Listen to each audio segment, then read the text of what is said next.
Praise the Lord, ஹalleluya. ஆண்டவருடைய நாமம் மகிமைப்படுவதாக. ஆமென். கர்த்தர் நம்மை இம்மட்டுமாக பாதுகாத்து ஆமென் ஆசீர்வதித்து சிறப்பாக வழிநடத்தி வருகிறதற்காக நான் கர்த்தரை துதிக்கிறேன். ஆண்டவருக்கு நன்றி செலுத்துகிறேன். ஆண்டவருக்கு மகிமை உண்டாகட்டும். அமெரிக்க ஐக்கிய தேசத்தில் ஒரு பிரம்மாண்டமான ஒரு அழகிய ஒரு நல்ல ஒரு தேவாலயம் இருந்தது.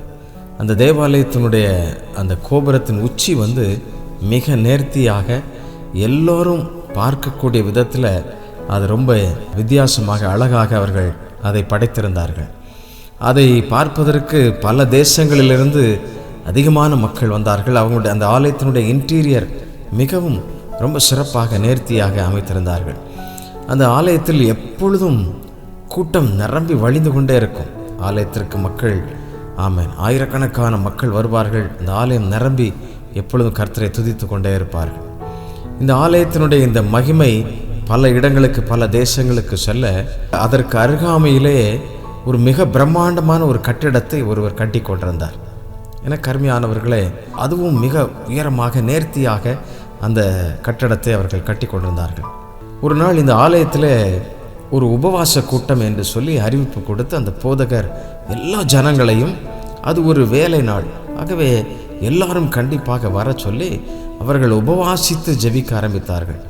ஆலய ஆராதனை காட்டிலும் இந்த உபவாச ஜெபத்திற்கு ஏராளமான மக்கள் கண்ணீரோடு அழுது ஆண்டவரிடத்தில் போராடி ஜெபித்து கொண்டே இருந்தார்கள். எதற்காக இந்த சிறப்பு உபவாச கூட்டம், எதற்காக என்று சொல்லி நீங்கள் எண்ணுவீர்கள் என்றால், இந்த ஆலயத்திற்கு அருகாமையிலே கட்டி கொண்டிருந்த அந்த மிக பிரம்மாண்டமான அந்த கட்டிடத்திற்குள்ளாக ஒரு பார், அதாவது ஜனங்கள் எல்லாரும் ஆலயத்திற்கு வந்த பின்பு அங்கே நன்றாக குடித்து அவர்கள் வெறித்து செல்வதற்காக மிக பிரம்மாண்டமாக அதை கட்டியிருந்தார்கள். ஆகவே இதற்காக பாரம் எடுத்து உபவாசித்து பாரத்தோடு ஜெபித்து கொண்டிருந்தார்கள். அந்த ஜெபம் முடிவுற்றது. அன்றைக்கு மாலையிலே ஒரு குளிர்ந்த காற்று வீச ஆரம்பித்தது. இதமான சூழ்நிலை உருவானது. ஆண்டவர் ஆவியானவர் மெல்லிய சத்தத்தோடு இறங்கி வருவது போல் அந்த இடத்துல ஒரு மாற்றம் தென்பட்டது. பிரியமானவர்களே, அற்புதம் நடந்தது. திடீரென்று எங்கோ இருந்து காற்று வீச அங்கு வானத்திலிருந்து மின்னல்கள் நேரடியாக அந்த கட்டிடத்தின் மேல் கட்டி கொண்டது அந்த கட்டிடத்தின் மேல் விழ, இப்படி ஏராளமான சம்பவங்கள் நடைபெற்று கொண்டே இருந்தன. ஆகவே பலத்த மழை, பலத்த சத்தம், பெரிய சத்தத்திற்குள்ளாக அந்த கட்டிடத்தின் மேல் ஒரு இடி விழ அந்த கட்டிடம் அப்படியே இடிந்து நொறுங்கி கருகி சாம்பலாகி போனது. பிரியமானவர்களே, ஆண்டவர் ஜெபத்தை கேட்டாரா? ஆம், ஜெபத்தை கேட்டார். நாட்கள் போனது. இந்த மனிதன், அந்த கட்டிடத்தின் உரிமையாளர், அந்த அமெரிக்க நாட்டின் அந்த ஐக்கிய நாட்டினுடைய அந்த கோர்ட்டில் ஒரு வழக்கு தொடர ஆரம்பித்தார். என்ன வழக்கு தொடர ஆரம்பித்தார்? இந்த தேவாலயத்தில் இருந்த கிறிஸ்தவர்கள் எல்லாரும் ஜெபித்து தான் என்னுடைய கட்டடம் பாழாகி போனது, அதனால் எனக்கு நஷ்ட ஈடு வேணும்னு சொல்லிட்டு வழக்கு தொடர ஆரம்பித்தார்.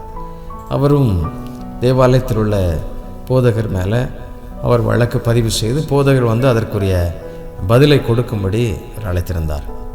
போதகர்கள், அவருடைய குழுவினர், மக்களும் குடும்பமாக அநேகர் சென்றிருந்தார்கள்.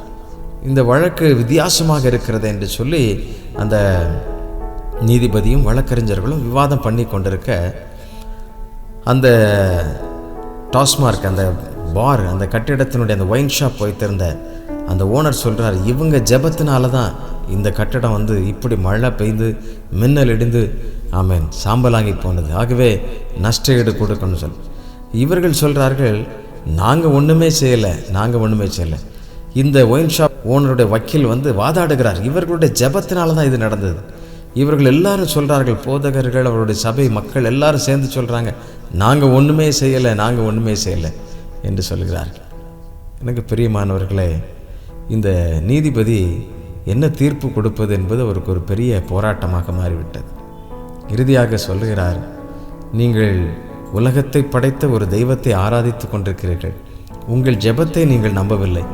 ஆனால் அஞ்ஞானியான, கடவுள் இல்லை என்று சொல்லுகிற ஒரு நாத்திகனான இந்த ஒயின் ஷாப்பினுடைய ஓனர், உங்கள் ஜெபத்தினால்தான் இது நடந்தது என்று சொல்லுகின்றார். நீங்கள் ஆலயத்திற்கு என்ன பயன் என்று சொல்லி அந்த தீர்ப்பை அப்படி எழுதுகிறார். இயற்கையின் மேல் அதிகாரம் படைத்த உங்கள் கடவுளையே நீங்கள் நம்பவில்லை என்றால் பின்பு யாரை நம்புவீர்கள்? உங்கள் ஜெபத்திற்கு அவ்வளவு பெரிய வலிமை இருக்கிறது என்று சொல்லி நீங்கள் நம்பவில்லை என்றால் நீங்கள் எதற்கு ஆலயத்திற்கு செல்ல வேண்டும் என்கிற ஒரு தீர்ப்போடு அதை முடிக்கிறார். நடந்த ஒரு சம்பவமாக இருந்தாலும் பிரியமானவர்களே, இது நமக்கு ஒரு மிகப்பெரிய சவாலாக இருக்கிறது. மிகப்பெரிய உண்மையை நமக்கு சொல்லிக் கொடுக்கிறது. என்ன உண்மையை சொல்லுகிறது? இங்கே ஜெபத்திற்கு பதில் உண்டு என்பதுதான். சங்கீதம் 32 சங்கீதத்தை நீங்கள் வாசித்து பார்ப்பீர்கள் என்றால் அங்கே 8 வசனத்தை நான் வாசிக்கிறேன். நான் உனக்கு போதித்து நீ நடக்க வேண்டிய வழியை உனக்கு காட்டுவேன், உன்மேல் என் கண்ணை வைத்து உனக்கு ஆலோசனை சொல்லுவேன் என்று சொல்லுகிறார். எனக்கு பிரியமானவர்களே, ஆண்டவர் ஆலோசனை சொல்லுகிறார். அதே போல சங்கீதம் 34:6 இப்படி சொல்லுகிறது, இந்த ஏழை கூப்பிட்டான், கர்த்தர் கேட்டு அவனை அவன் இடுக்கண்களுக்கெல்லாம் நீங்களாக்கி ரட்சித்தார் என்று சொல்லப்பட்டிருக்கு. நமக்கு ஆலோசனை கொடுப்பவரும் அவர், நம்மை சரியாக வழி நடத்துகிறவரும் நம்முடைய பரம தகப்பன். அது மாத்திரமல்ல, யார் கூப்பிட்டாலும் அதற்கு பதில் கொடுத்து அற்புதம் செய்கிறவர். உங்களுடைய ஜெபத்திற்கும் ஒரு அற்புதம் செய்வார். நீங்கள் விசுவாசத்தோடு ஜெபிப்பீர்கள் என்றால் அற்புதம் செய்வார். உங்களுக்கு இருக்கிற போராட்டங்கள், தடைகள் எவ்வளவு பெரிதாக இருந்தாலும் உங்களுக்கு அருகிலே இருந்து உங்களை ஒவ்வொரு நாளும் குத்தி கொண்டே இருக்கிற மனிதர்கள் இருப்பார்கள். ஆனால் மாறாக நீங்கள் அவர்களை ஆசீர்வதித்து ஆண்டவருடைய சமூகத்தில் சொல்லுங்கள். நீங்கள் போய் சண்டை போடாதீங்க. நீங்கள் சண்டை போட்டிங்கன்னா மாம்சத்தில் தான் வெட்டு குத்து விடும். ஆனால் கர்த்தரிடத்தில் சொல்லும் பொழுது ஆண்டவர் ஆவியில் அவர்களோடு கூட பேசுவார். அல்லேலூயா! நம்முடைய தேவன் சர்வ வல்லவர். விசுவாசிக்கிறீங்களா? அவரால் கூடாதது ஒன்றுமே இல்லை. விசுவாசத்தோடு நீங்கள் ஜெபிங்க. உங்களுடைய ஜெபத்தை விட்டுறாதீங்க. ஜெபத்திற்கு பதில் கொடுக்கிற தேவன்.